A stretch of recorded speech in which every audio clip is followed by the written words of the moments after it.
et fortifié. Dubrovnik, destination de rêve pour les touristes européens, trop nombreux pour certains. En avion, par bateau de croisière, les vacanciers débarquent chaque jour par milliers sur ces quais. Bonjour.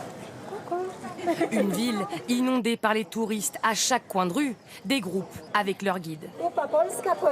En plein mois d'août, c'est la foire d'empoigne pour entrer dans la vieille ville comme sur ces images. Impossible de bouger. Le balai de touristes est incessant. Je pensais que ça allait être un coin un peu plus préservé. Peut-être que c'est le côté un peu moins sympa. C'est normal, s'il y a quelque chose de beau à voir, c'est normal qu'il y ait beaucoup de monde pour le regarder. Ça devient une part d'attraction. Hein. Voilà, c'est tout. Hein.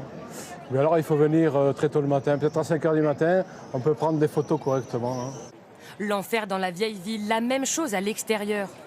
Embouteillage pour prendre le bus, rue saturée par la circulation. Regardez, c'est la jungle. Il n'y a aucune loi. Là, il y a des bus, là-bas des navettes. Oups, désolé. Ivo Karapezic est membre d'une association de défense de Dubrovnik. Cette ville, il la connaît par cœur et selon lui, le tourisme de masse l'a désorganisée. Là, on arrive dans la rue Pricot. C'est une rue qui est connue pour ses restaurants. Mais il n'y a pas de loi, il n'y a pas de règles sur combien de tables ils peuvent installer, comment les placer. Des fois, on ne peut même plus passer.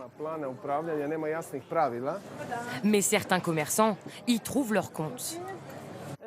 Pour moi, c'est bien qu'il y ait autant de touristes. Ça fait vivre mon commerce. Dubrovnik, c'est une belle ville. Les gens ont le droit d'en profiter. D'autres, au contraire, estiment que cela commence à nuire à leur chiffre d'affaires, comme cette galeriste pour touristes. Les gens marchent en buvant et en mangeant. C'est ridicule. Ils ne profitent de rien. Samedi dernier, il y avait 10 000 visiteurs à Dubrovnik. J'avais 3 salariés dans la galerie. Et qu'est-ce qu'on a gagné? 0.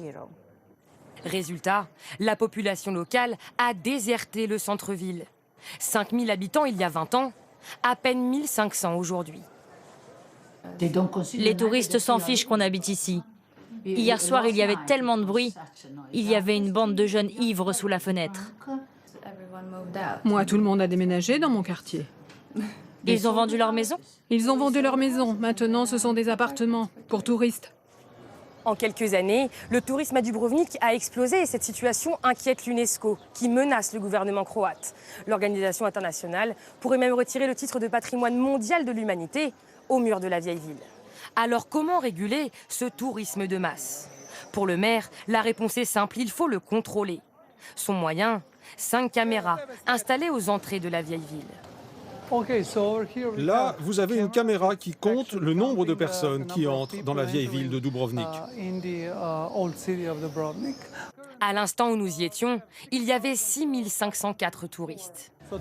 Le maximum de touristes que Dubrovnik peut accueillir, c'est 8 000. Au-delà, la sécurité des touristes n'est pas assurée s'il y a un incendie ou un autre problème dans la vieille ville. Désormais, les vacanciers qui ne viennent que pour une journée devront réserver à l'avance leur ticket d'entrée pour la vieille ville. Ils n'auront qu'entre 2 et 4 heures pour visiter ces ruelles, pas une minute de plus.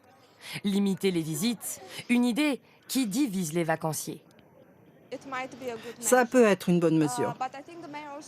Mais ce tourisme rapporte beaucoup d'argent à la ville. Ça peut ralentir le tourisme de passage, les gens qui viennent ici. On va voir Dubrovnik, prendre des photos. Les rues de Dubrovnik ne vont pas se vider du jour au lendemain.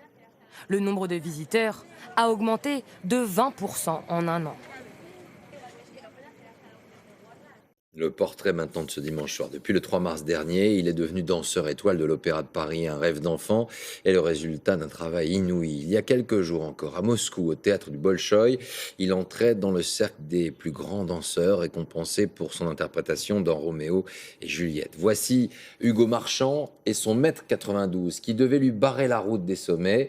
Mais une fois de plus, rien n'est impossible. Valérie Gagé, Pauline Juvigny.